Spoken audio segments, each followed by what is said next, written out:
Hi friends आमी Soma सोमास cooking चैनेले आपनादेर सबाइके स्वागत। आज आमी आपनादेर संगे बरबटिर एकटी रेसिपि शेयर करछि। आर बरबटिर एई रान्नाटी रुटी परोटा अथवा भात जे कोनो किछुर साथे खेते असम्भव सुंदर लागे। आशा करछि आमार एई भिडियोटी आज आपनादेर भालो लागबे। भालो लागले भिडियोटी लाइक ओ शेयर करार अनुरोध रइलो। बरबटिर এই রান্নাটি করার জন্য প্রথমে আমি এখানে 250 গ্রাম বরবটিকে ছোট টুকরো করে কেটে নিয়েছি, তারপর পরিষ্কার করে ধুয়ে রেখেছি। তারপরে এই বরবটির মধ্যে দিয়ে দিচ্ছি জল। জলটা এমনভাবে দিতে হবে বরবটিটা যেন জলের মধ্যে ডুবে থাকে। এখন এটা আমি গ্যাসে বসিয়ে নিয়েছি, তারপর গ্যাসটা অন করে দিয়েছি। এখন জলটা ফুটে ওঠা পর্যন্ত অপেক্ষা করব। বরবটির সবজি খেলে অনেকেরই গ্যাস অম্বল হয়ে থাকে, কিন্তু আমি যেভাবে আজ রান্না করে আপনাদের দেখাবো ঠিক সেইভাবে যদি আপনারাও বরবটিটা রান্না করেন তাহলে দেখবেন গ্যাস অম্বলের সমস্যা একেবারেই হবে না। এখন দেখুন বরবটির জলটা কিন্তু ফুটে উঠেছে। জলটা ফুটে ওঠার পর আর জাস্ট 2 মিনিট মতো ফুটিয়ে নেব, তার চেয়ে বেশি ফোটানোর প্রয়োজন নেই। আর এখানে কিন্তু আমি কোনো রকম এখনো নুনের ব্যবহার করিনি। এইভাবে রান্না করলে বরবটির কালারটাও কিন্তু খুব সুন্দর থাকে। 2 মিনিট ফুটিয়ে নেওয়ার পর বরবটিটা আমি গ্যাস থেকে নামিয়ে নিচ্ছি, তারপর জলটা আমি ছেঁকে নেব।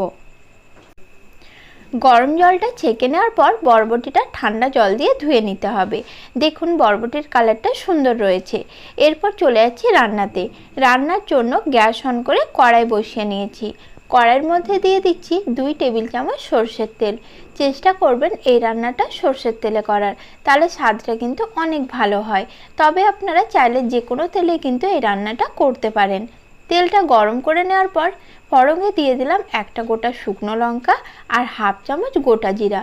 এখন লঙ্কা ও জিরাটা আমি ভাজা হতে দেব। ফোড়নটা ভাজা হয়ে গেলে দিয়ে দিলাম 1 চামচ কুচিয়ে রাখা রসুন।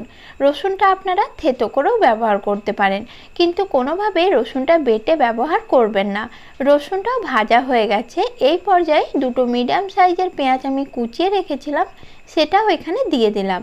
এখন পেঁয়াজটা 1 মিনিট মতো মিডিয়াম লো ফ্লেমে ভেজে নেব। পেঁয়াজটা লালচে করে ভাজার প্রয়োজন নেই, পেঁয়াজটা একটু নরম হয়ে আসা পর্যন্ত ভেজে নিলেই হবে। পেঁয়াজটা দেখুন 1 মিনিট ভেজে নিয়েছি। এখন পেঁয়াজটা আগের থেকে নরম হয়ে গেছে।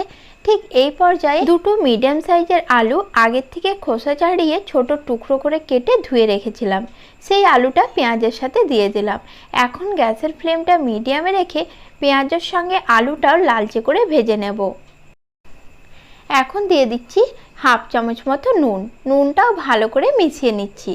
তারপর ঢাকনা দিয়ে ঢেকে 5 মিনিটের জন্য পেঁয়াজ ও আলুটা আমি মিডিয়াম লো ফ্লেমে ভেজে নিচ্ছি, যাতে আলুটা 50% মতো সেদ্ধ হয়ে যায়।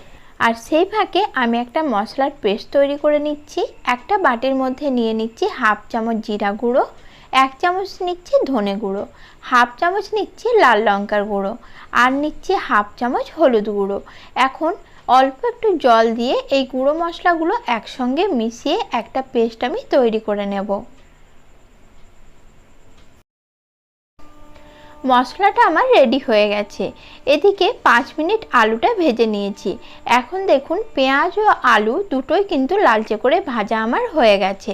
ঠিক এই পর্যায়ে আমি এখানে মশলার যে পেস্টটা তৈরি করেছিলাম সেটা দিয়ে দিচ্ছি, আর দিয়ে দিচ্ছি অল্প পরিমাণে একটু জল। এখন আলুর সাথে মশলাটা খুব ভালো করে কষিয়ে নেব। কয়েক মিনিট ধরে মিডিয়াম লো ফ্লেমে আলুর সাথে মশলাটা আমি ভালো করে কষিয়ে নিয়েছি। এই পর্যায়ে যে বরবটিটা আমি ভাপিয়ে রেখেছিলাম সেটা এখানে দিয়ে দেব। তারপর বরবটির সাথেও মশলাটা ভালো করে মিশিয়ে নিচ্ছি।